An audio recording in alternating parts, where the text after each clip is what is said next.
Okay, thanks for the great response yesterday via email. For our little quiz, we had a really high percentage of you, in fact, somewhere around 80% of everyone that answered got the correct answer. So, bravo, you guys have been following along, and um, it's kind of fun to see that we got this right. The swing on the left is the before swing. He topped out at 69. This was the 69-mile-an-hour exit velocity swing. And he had a line drive consistency number of 300, which means off the tee, he had a little target system set up to where you get a half a point if you hit it into the outside portion. If you hit it in the middle, like this one, you get a full point. So at the end of 10 swings, you get to add up your points.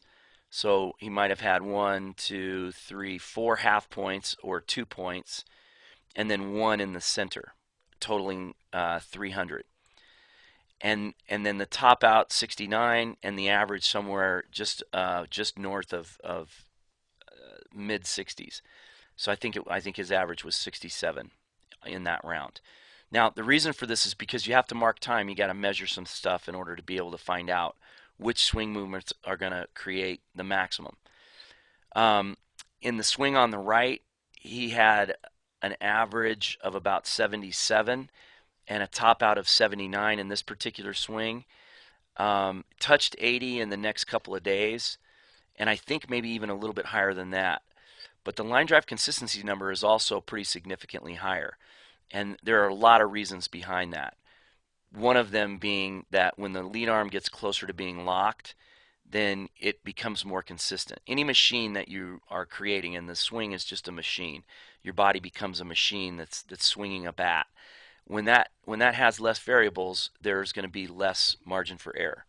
And so when you have the swing on the left has two fulcrums instead of one, there's always going to be some inconsistency. The more you bend, everywhere you bend, every time you create a new factor in the swing, you're going to create, pardon me, less chance of producing that over and over and over again the same way. So the answer is the swing on the right is producing the highest exit velocity.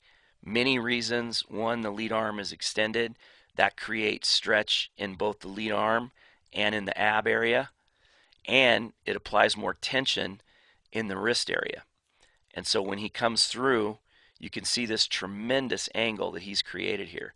He's got his hands way inside the ball at this point, all the way up to this point, and then the hammer action happens as he releases, and that barrel comes from here and gets to here in a heartbeat. Actually, quite a bit less than a heartbeat. The lower half has a better release. You can see the backside releasing. The heel is turning more. And so there are several factors. Many of you highlighted different reasons why the swing was more efficient and more powerful,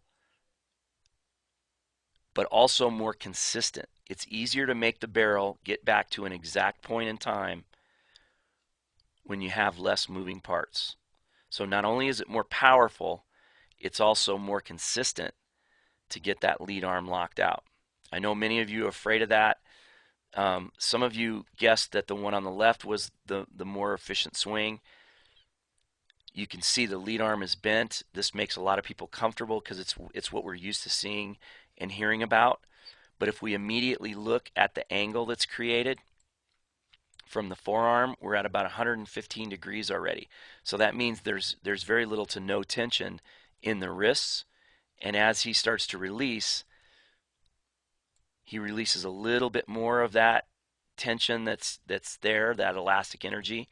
And then by the time it's time to hit the ball, there's almost no hand action or hammer action left.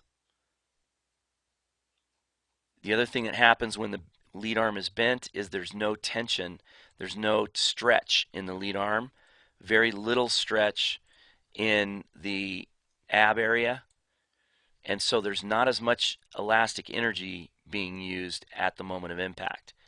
When at the moment of impact, when the lead arm is bent, there's also going to be more of an absorption factor. So the energy that he does have in the swing is not going to be applied to the ball quite as efficiently. So there's a lot of different reasons why the swing on the right is the most efficient. And many of you thought it was two different players. This is the same player over about 20 days.